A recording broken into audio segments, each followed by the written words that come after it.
9ാം ക്ലാസ്സിലെ സ്റ്റാറ്റിസ്റ്റിക്സ് എന്ന ചാപ്റ്ററാണ് ഇന്നത്തെ വീഡിയോയിൽ നമ്മൾ നോക്കുന്നത്. അപ്പോൾ നമുക്ക് ആവറേജ് അഥവാ ശരാശരി കണ്ടുപിടിക്കാൻ നമ്മൾ മുമ്പ് പഠിച്ചിട്ടുണ്ട്. കൊച്ചു ക്ലാസ്സുകളിലൊക്കെ പഠിച്ചതാണ്. ആവറേജ് കാണുന്നത് എങ്ങനെയാണ്? സമ്മിനെ, തുകയെ നമ്മൾ എന്തുകൊണ്ട് ഡിവൈഡ് ചെയ്യും?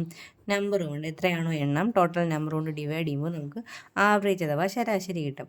അത് നമ്മുടെ മാത്സിൻ്റെ ലാംഗ്വേജിൽ പറയുകയാണെങ്കിൽ, കണക്കിൻ്റെ ഭാഷയിൽ പറഞ്ഞു കഴിഞ്ഞാൽ ഈ ആവറേജിനെ വിളിക്കുന്ന പേരാണ് മാധ്യം അഥവാ മീൻ. മീൻ എന്ത് തന്നെയാണ്? ആവറേജ് തന്നെയാണ് മീനും.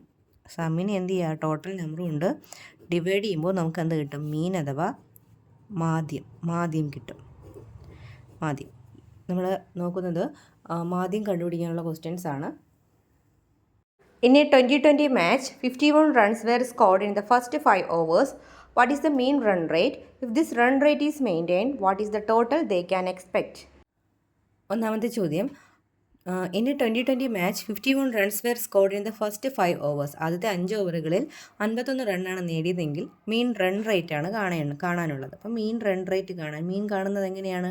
ടോട്ടൽ റണ്ണിനെ എന്തുകൊണ്ട് ഡിവൈഡ് ചെയ്യണം? ടോട്ടൽ റണ്ണിനെ എത്രയാണ് ഓവർ ഉള്ളത് അതുകൊണ്ട് ഡിവൈഡ് ചെയ്യുക. ടോട്ടൽ റണ്ണിനെ ഓവർ കൊണ്ട് ഡിവൈഡ് ചെയ്യുക. ടോട്ടൽ റൺ എത്രയാണ് ഇവിടെ? 51 ആണ് ടോട്ടൽ റൺ. ഓവർ എത്രയാണ്? 5 അല്ലേ? 5 ഓവറാണ്. അപ്പോൾ റൺ റേറ്റ് എത്രയാണ്? 10.2. ഇനി അതിൻ്റെ സെക്കൻഡ് പാർട്ടായിട്ടൊരു ക്വസ്റ്റ്യൻ ഉണ്ട്. എന്താണ്? If the run rate is maintain, ഈ റൺ റേറ്റ് തന്നെയാണ് ആദ്യത്തെ 5 ഓവറിൽ കിട്ടിയ അതേ റൺ റേറ്റ് തന്നെയാണ് മെയിൻറ്റെയിൻ ചെയ്തു പോകുന്നതെങ്കിൽ എക്സ്പെക്റ്റഡ് ആയിട്ടുള്ള റൺ എത്രയാണ്? എക്സ്പെക്റ്റഡ് ടോട്ടൽ എത്രയാണ്? എക്സ്പെക്റ്റഡ് ടോട്ടൽ എങ്ങനെയാണ് കാണുന്നത്? എക്സ്പെക്റ്റഡ് ടോട്ടൽ കാണാനായി റൺ റേറ്റ് ഇപ്പോൾ നമുക്ക് കിട്ടിയ മീൻ റൺ റേറ്റ് എത്രയാണ്? 10.2. ആദ്യത്തെ 5 ഓവറിൽ ഇതാണെങ്കിൽ ഇത് തന്നെയാണ് മെയിൻറ്റെയിൻ ചെയ്ത് പോകുന്നതെങ്കിൽ, ഇപ്പോൾ 2020 എത്ര ഓവറുകളാണ് ഉള്ളത്? 20 ഓവേഴ്സ് അല്ലേ? അപ്പോൾ 10.2ന് 20 കൊണ്ട് ഇൻഡ് ചെയ്യുക. അപ്പോൾ ടോട്ടൽ 204 റൺസ് ആയിരിക്കും കിട്ടുന്നത്.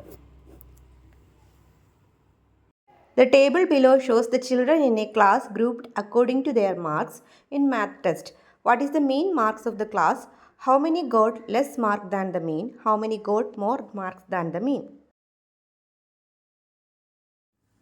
രണ്ടാമത്തെ ചോദ്യത്തിൽ ഒരു ക്ലാസ്സിലെ കുട്ടികളുടെ എണ്ണത്തിനെ അവർക്ക് കിട്ടിയ ഒരു മാത്സ് ടെസ്റ്റിന് കിട്ടിയ മാർക്സിൻ്റെ അടിസ്ഥാനത്തിൽ ഗ്രൂപ്പ് ചെയ്ത് വെച്ചിരിക്കുകയാണ്. ഫസ്റ്റ് പാർട്ടിൽ നമുക്ക് കാണേണ്ടത് മീൻ മാർക്സ് ആണ്. ഈ ക്ലാസ്സിൻ്റെ കുട്ടികളുടെ മീൻ മാർക്കാണ്, ആവറേജ് മാർക്കാണ് കാണേണ്ടത്. അപ്പോൾ നമുക്കിതിന് ഒരു കോളം കൂടി വരയ്ക്കാം. ടോട്ടൽ മാർക്സ് എന്ന് പറയുന്നൊരു കോളവും കൂടി വരയ്ക്കാം. അപ്പോൾ ഓരോ മാർക്സിനെയും അതത് ചിൽഡ്രൻ്റെ എണ്ണം കൊണ്ട് മൾട്ടിപ്ലൈ ചെയ്ത് എഴുതുക. അപ്പോൾ 2 × 1 എത്രയാണ്? 2. 3 × 2 6. 4 × 5 20. 5 × 4 20. 6 × 6 36. 7 × 11 77. 8 × 10 80. 9 × 4 36. 10 × 2 20. അങ്ങനെ ഒരു കോളം കൂടി നമ്മൾ വരച്ചു. നമുക്ക് കാണേണ്ടത് മീൻ മാർക്കാണ്. അതിനായി നമുക്ക് ടോട്ടൽ മാർക്കും വേണം, ടോട്ടൽ നമ്പർ ഓഫ് ചിൽഡ്രനും വേണം. അപ്പോൾ ചിൽഡ്രൻ്റെ കോളത്തിലെ എണ്ണം എല്ലാം കൂടെ കൂട്ടി എഴുതുമ്പോൾ നമുക്ക് 45 എന്ന് കിട്ടും. ടോട്ടൽ മാർക്സിൻ്റെ കോളം എല്ലാം കൂട്ടി എഴുതുക. അപ്പോൾ എത്രയാണ്? 297 എന്ന് കിട്ടും. ഫസ്റ്റ് പാർട്ട് ചോദ്യം എന്താണ്? മീൻ കാണുക എന്നതാണ്. മാധ്യം കാണാനായി ടോട്ടൽ മാർക്സ് നമുക്ക് എത്രയാണ് കിട്ടിയത്? 297. ടോട്ടൽ നമ്പർ ഓഫ് ചിൽഡ്രൻ എത്രയാണ്? 45. ഡിവൈഡ് ചെയ്യുമ്പോൾ 6.6 എന്ന് കിട്ടും. അപ്പോൾ ഇവിടെ മീൻ മാർക്ക് അഥവാ മാർക്കിൻ്റെ മാധ്യം എന്ന് പറയുന്നത് 6.6 ആണ്. ഇനി സെക്കൻഡ് പാർട്ട് ചോദ്യം എന്താണ്? How many got less mark than the mean? മീനിനേക്കാളും കുറഞ്ഞ് കിട്ടിയ മാർക്കുകൾ എത്ര പേർക്ക് കിട്ടിയത്? അപ്പോൾ 6.6 നമുക്കിവിടെ മീനായിട്ട് കിട്ടിയത്. ഇവിടെ 6.6നേക്കാളുള്ള കുറവുള്ള മാർക്കുകൾ ഏതൊക്കെയാണ്? 6, 5, 4, 3, 2. അപ്പോൾ അതിന് നേരെയുള്ള കുട്ടികളുടെ എണ്ണം എടുത്ത് വേണം ആഡ് ചെയ്ത് വെക്കാൻ. അപ്പോൾ 1, 2, 5, 4, 6 ആണ്. ആഡ് ചെയ്യുമ്പോൾ നമുക്ക് 18 എന്ന് കിട്ടും. ഇനി മൂന്നാമത്തെ പാർട്ടിൽ ചോദിച്ചിരിക്കുന്നത് എന്താണ്? How many got more marks than the mean? മീനിനേക്കാളും കൂടുതൽ മാർക്ക് എത്ര പേർക്ക് കിട്ടി? മീൻ 6.6 ആണ്. അപ്പോൾ 6.6നേക്കാളും കൂടിയ മാർക്കുകൾ ഏതാണ്? 7, 8, 9, 10. അപ്പോൾ അതിന് നേരെയുള്ള ചിൽഡ്രൻ്റെ എണ്ണം എടുക്കണം. 7ന് നേരെ 11, പിന്നെ താഴോട്ട് എടുക്കുക.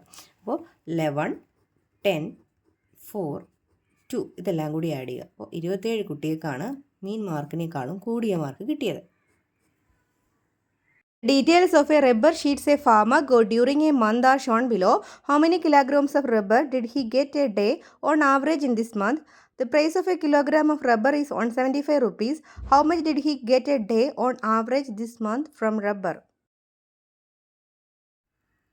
അടുത്ത ക്വസ്റ്റ്യനിൽ ഒരു റബ്ബർ ഷീറ്റ് ഫാർമറിന് കിട്ടിയ റബ്ബറിൻ്റെ അളവുകളാണ്, ഒരു മാസത്തിൽ കിട്ടിയ റബ്ബറിൻ്റെ അളവുകളാണ് ഗ്രൂപ്പ് ചെയ്ത് തന്നിരിക്കുന്നത്.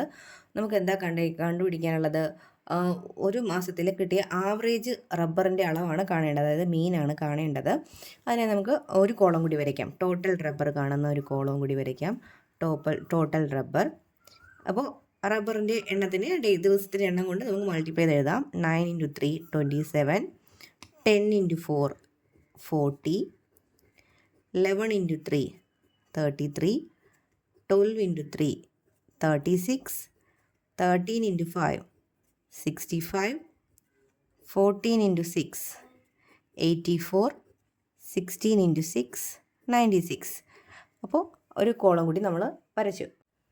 ഫസ്റ്റ് പാർട്ടിൽ കാണേണ്ടത് ആവറേജ് റബ്ബർ പെർ ഡേ ആണ്. ആവറേജ് മീൻ തന്നെയാണ്. Average rubber per day. Average rubber per day. അപ്പോൾ എങ്ങനെയാണ് കാണുന്നത്? ശരാശരി കാണുന്നത് എങ്ങനെയാണ്?